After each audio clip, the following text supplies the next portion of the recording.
Dear students, welcome to lecture on Unit 2 Arches in Structural Analysis 2. So first of all we are going to see the syllabus in Unit 2. So Unit 2 is arches. So arches, structural forms, what are all the different forms of arches and what are all the types of arches and what is meant by linear arch and what is meant by arch action, horizontal thrust, Eddy's theorem for bending moment, determination of normal thrust, shear force and bending moment in 3-hinged and 2-hinged arches, parabolic arches and circular arches, settlement and temperature effects.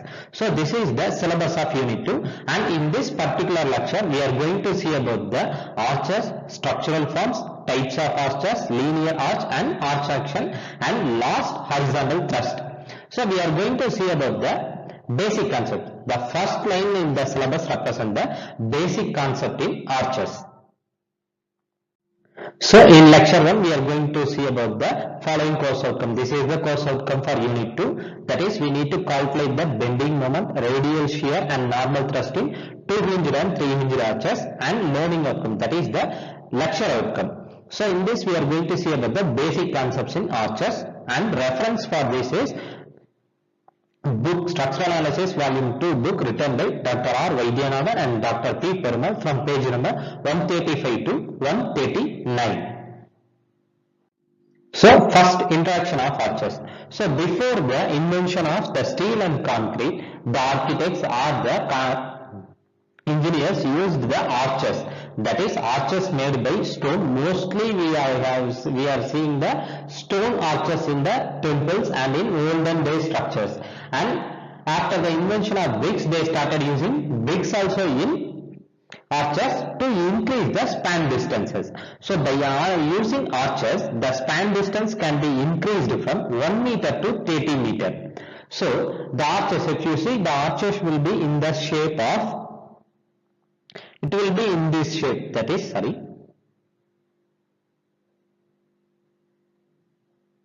so we can say that the arches will be in this shape. So when we apply the load on that top, the arches will tend to undergo compression. So because of this compressive action, it can carry more load. So this is what explained in this point. Arches shaped to take load above them and develop only compression. So by using this shape, we can create only the compression. So since arches have compressive action, so it won't have any bending action. So this is the major advantage, because if you see, due to bending, the material will lose its property. Because if you see, if you are having a straight beam and if the beam undergoes bending like this, then there will be the formation of cracks. That is, if a beam is like this, let us consider a beam like this. So if a beam bend like this, then the beam will undergo the bending like this. So due to this bottom portion will have cracks.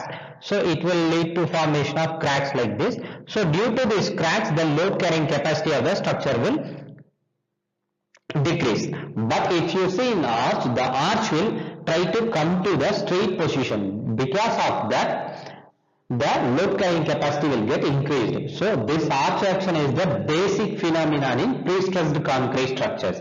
So remember, arches are only having, arches will develop only compression. So due to this, it will have more advantage when compared to the normal straight element. So what are all the types of arches which we are going to see? So we are going to see polygonal arch, that is different types of arches available. So polygonal arch, polygonal shape arch is there, circular arch, parabolic arch, elliptical arch and any other curved shapes. So if you are having a curved shape, then it will be called as an arch. So if you see the arches in olden days, they have used bricks to construct, they have used stone to construct it. Later they have started using brick. Nowadays we are using the steel arch or concrete arch for our aesthetical purposes, for a pleasant appearance. So these are all the different types and different shapes of arches. So hinges. In analysis, to make or to analyze the arches, we will introduce hinges in the arches. Because of the hinges, it is possible to analyze the arch in a simple way. So we are having two different types of arches. One is 3-hinged arch and another one is 2-hinged arch. So if you consider an arch like this, the then first we are going to see what is mean by springings and what is mean by crown. So springing is nothing but the support. This region, these two regions will be called as springings, and the top point, this topmost point will be called as crown. So this is nothing but crown. So this is the crown. This top portion is called crown, and these two supports is called as springings. So if we have only hinges at these 2 points, then it will be called as 2 hinged arch. If we have a hinges at this point, then it will be called as a 3 hinged arch. Remember, the 2 hinged arches are indeterminate structures and 3 hinged arches are determinate structures. So 3 hinged arches are easy to solve comparing to the 2 hinged arches. So we will also call the hinges as articulations because it will allow the arches to move either in right or left direction. So this is the hinges which we are going to use for analysis in arch. Next, linear arch. Remember, linear arch is a concept. So it is a concept which we will use to solve the problem. So while solving the problem, we will see this linear arch in a detailed way. Next, hinges in an arch. So at what places we can provide the hinges. So if you see here, this is the first one is a fixed arch because at these two ends, that is at A and at B, it is having a fixed support. But if you see in this 2 hinged arch, here we have a unhinged support and here we will have another hinged support. So this is a 2 hinged arch because we are having only the hinges at the supports. But if you see here, we have 3 arches, that is 3 support here and here and here. So we are having 3 hinges, so it will be called as 3 hinge arches, that is 2 hinges at the support and 1 hinges at the crown.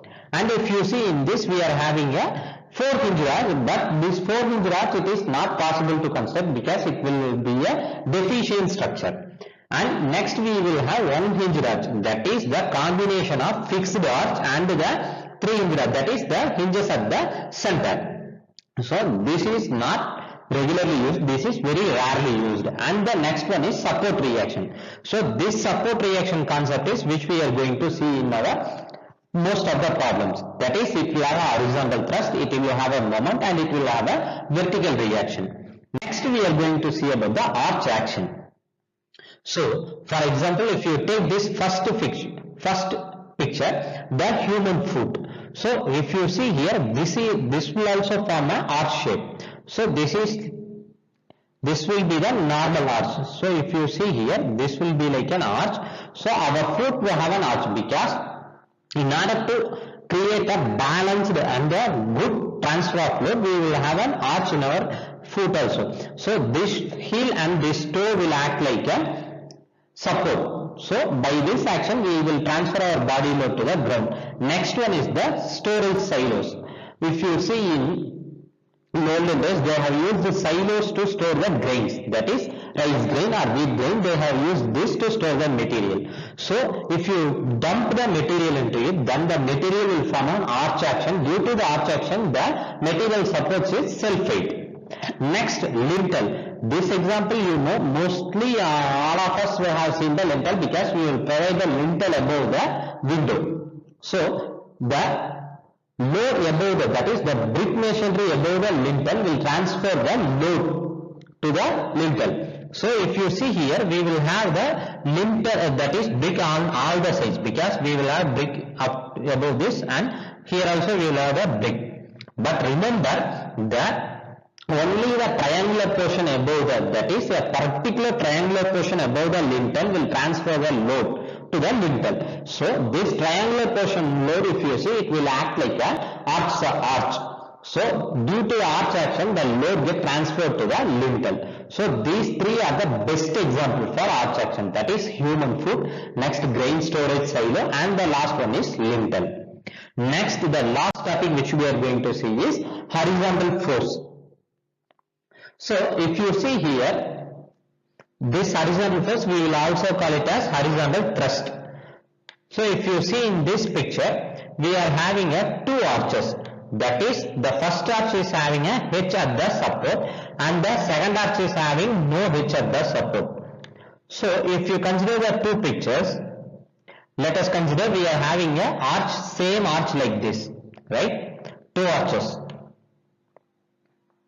So when you apply the load above these arches, if we are having a restraint, that is, if we are going to provide a restraint, that is some horizontal thrust like this. Here also we are having one horizontal thrust. Here also we are having one horizontal thrust. So due to the load action, the arch won't bend down because the arch support we are providing the horizontal reaction. So this horizontal force or horizontal reaction or horizontal thrust will hold the arch in position. So it will maintain the circular shape. But in second picture we are not going to provide any horizontal supports here. We are not going to provide any horizontal supports at this point. So when we apply a load on the top, due to the load, the arch will try to bend, that is, it will try to come to the straight line shape like this. So the load carrying capacity of the arches will get decreased if we won't provide the horizontal support or horizontal thrust.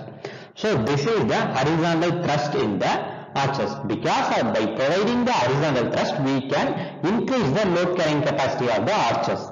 So these are all the basic concepts in arches. If you have any doubt, feel free to contact me. Thank you.